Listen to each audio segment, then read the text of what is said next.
So what you're basically saying to me is that when you watch MemeSage's content and the way how he moves with his character, you can tell that he really doesn't know what he's doing because he mains Cora, and you can tell that I'm a true endgame player because I'm actually good at the game because I use Ashe and different things like that. So that's what you're saying.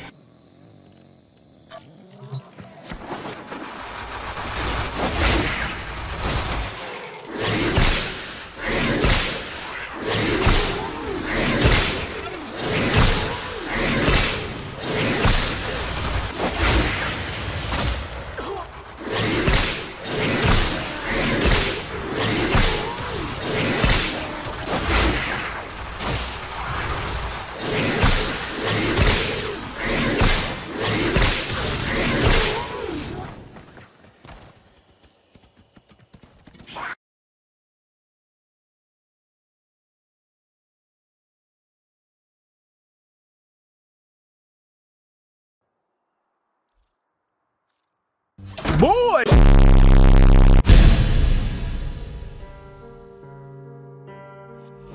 What's up, Dank homies? MemeSageZ here, and welcome to Warframe Best Builds, the #1 place to get reliable builds and quality dank memes, sitting right next to Distant Observer, Noob Showtech, and Mr. Warframe Guy. Now keep in mind, this is not a how to build, how to use video. This is a Warframe Best Builds video. In Warframe Best Builds, I showcase builds that I find to be super strong or just super fun, and this build here is both. So I'm not going to be going in depth about all of the abilities that Cora has, but if you do want to get all the details of every ability, then you can go over to my how to build, how to use video that I've made on Cora. Now I bet you're wondering, MemeSageZ, what exactly does this build do? Well, I'll show you.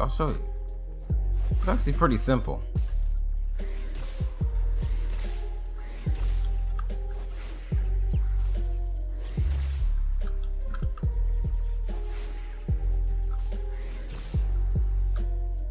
It kills enemies. Now, it doesn't really just kill enemies, it more or less nukes them. Well, like when you cast this ability, all enemies within range then become chained.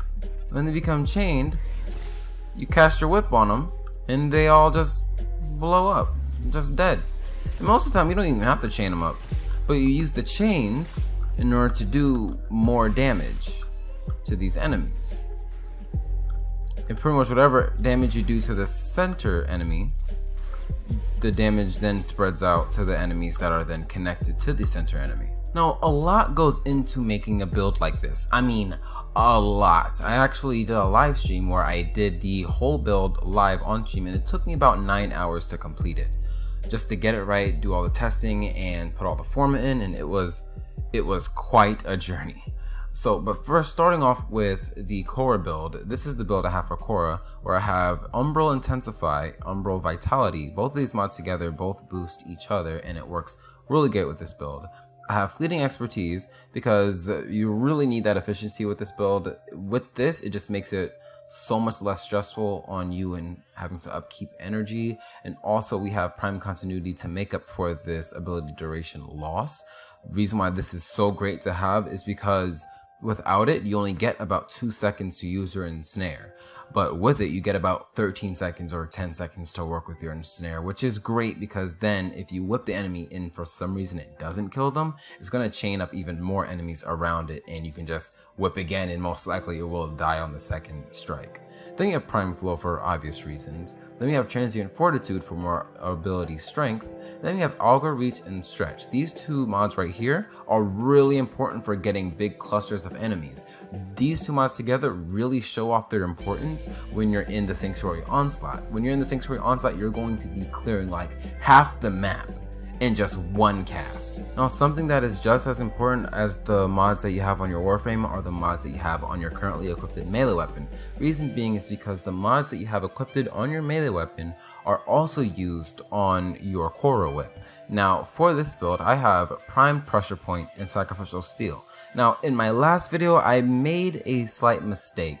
It's not always best to just use Sacrificial Steel and Sacrificial Pressure if you have Prime Pressure Point. Reason being is because when the weapon doesn't have about 30% or more critical chance, then it's better to use this because it makes a difference between like 5 or 10 melee swings actually. But this weapon doesn't have 30% critical chance, so it's better to go with prime pressure point. But if you're going with like a weapon like the Jet Casseur, I believe that's how you say it, then you want to go with both sacrificial pressure and sacrificial steel. Thankfully I did show both, so yeah, just go with prime pressure point and sacrificial steel on the SCAMM, and same with this build here. But also we have primed fever strike and this mod here, the 60% toxin mod and the 60% status chance here. The reason why we have both of these is because we're going to be building this for gas and slash damage, because the weapon procs slash a whole big majority of the time, as well as proccing gas. So if you have both of these mods here, you should be doing maximum amount of gas damage, because gas damage procs toxin, and that only scales with the toxin mods you have currently equipped on your melee weapon. Then we also have this mod here with status chance and heat. Reason why we have this is because the heat damage is not going to scale the amount of damage that our gas proc does. It's only going to turn it into gas. And then the status chance is going to make it proc even more.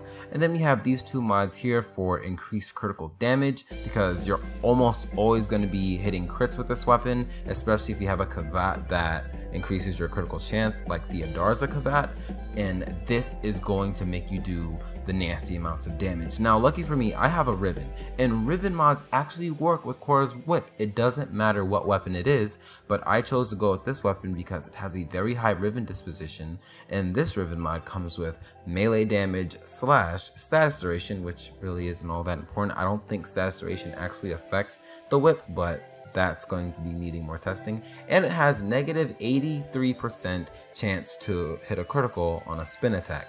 You don't spin attack with the whip, so this is a perfect Riven for Khora's whip. Now something I don't normally like doing in build videos is using Riven mods. Now there's an exception for this video because it doesn't matter what Riven you use as long as it's a melee Riven mod. It just really doesn't matter. But the best thing you're going to want to do is find a Maya Riven. The reason why you want to find a Maya Riven is because you can also use the Syndicate mod with the Maya, and I would copy this exact same build but replace this mod here, this critical chance mod or critical damage mod, with the Syndicate mod, because that will add toxin damage and make you do even more gas damage, which is phenomenally insane. But I wasn't lucky enough to find a Maya Riven, so this was the next best thing. Now another semi-important thing for this build is having your two Kavats, which is Vanari, which is the Kavat that comes with Cora, and the second Kavat that is the Adarza Kavat. And the reason why you want an Adarza Kavat is for two reasons. Well, all Kavats are able to have the mod called Sharpened Claws. What this does is it will shutter off all of the enemy's armor, which is great in allowing you to do more damage, because Khora's only semi-weakness is armor, which I'll talk about more in just a little bit. And also, it has the Cat's Eye mod. What this mod does, it will grant a 60% increase in critical chance for 10 seconds, which is great, every 20 seconds, and it will grant it to your allies as well. But having this buff on you basically all the time, every 20 seconds or 10 seconds, will increase the amount of damage that you output by 10-fold. Now I want to talk about Khora's one semi-weakness, which is armor. The reason why it's a semi-weakness is because there are ways of getting around the armor.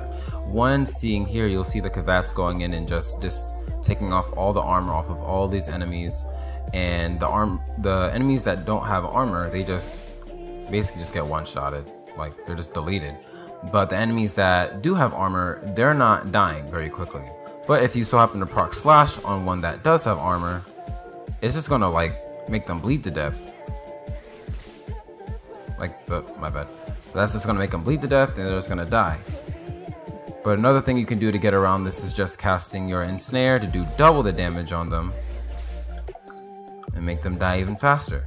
But there are other ways of getting around it, like having a Saren on your team to strip all the armor from all enemies in the map, and then you can just one-shot any enemy you look at. And also, you can put one Forma here, so you can fit Corrosive Projection up here and put another Forma up here. The reason why, but I wouldn't suggest that because you're changing the whole mod slot just for one faction that has armor. So what I'd probably suggest you do is just get another Cora and do the exact same formatting and build and then change this, because that's really the only time it's worth just doing that. So I suggest just having everybody else in your team have corrosive projection and you won't have to worry about it. Now, two more last things before I go into demonstrating this build, and that is I have the Rakdos Theranos. The reason why I have the Rakdos Theranos is because it has the Syndicate proc that's going to proc viral on all enemies around you in the area, and also it's going to be giving you energy. And also I just personally really like the Rakdos Theranos and I'm really good with it. But if you don't like that weapon, you can go with any weapon you want, but that's just personal preference. Also, I have the Zenarek on my operator just so I can also help me keep up with energy. If I can't find any energy orbs, just dash, sit in the bubble for like a few seconds, then you have enough energy to go right back into blowing up the map. Man, I really appreciate you, but Meme does what he can with that Cora. You know, he likes to date women with a lot of cats. He's just really into that life with the cats with whips, whipping cats. Like, you know. Now, there really isn't much to explain with what I'm doing in this build. It's really straightforward. Just when you see a group of enemies, you use your ensnare ability, which is your 2 ability, and it will group up a bunch of the enemies all together. Then you just use your 1 and it should pretty much just delete them, like you see on the screen now. Make sure to keep yourself jumping in the air, moving around, doing as much parkour as you can, because that is what keeps Cora alive, doing parkour and jumping around and being able to use your abilities in the air. And you're not really going to be using your 4th ability really much at all, but unless you really have to, or you feel like there is a moment in time where you just need to stop all the enemies from moving in one single area, then go ahead and use your 4th ability. But I don't suggest you use your 4th ability, because what that does is make you do less damage to enemies that are connected to the 4th ability, rather than using the 2nd ability, which makes you do more damage to the enemy that you cast it on. And lastly, please note, the more enemies you have caught in your ensnare, the more damage you will deal, because you do have gas damage, and that's just how gas damage works. But in conclusion, I really love using Cora, and I do indeed main Cora right now, and I think this is one of the best frames in the game. And I know I say that a lot about every frame that I talk about, but I honestly believe that every frame in the game is viable in its own way, shape, and form. Except for Ashe. Ashe is trash. But that's gonna be it for today's video, and if you guys enjoyed today's video, go ahead and leave a like, and if you haven't subscribed yet and want to become a part of the Dank family, then go ahead and do so, and I will see you guys later. Peace and much love. Don't change, don't change, even though life ain't the same. Say, don't change, don't change, don't change. Life gon' make it happen anyway. And I say, don't change, don't change, don't change, even though life ain't the same. Say, don't change, don't change, don't change.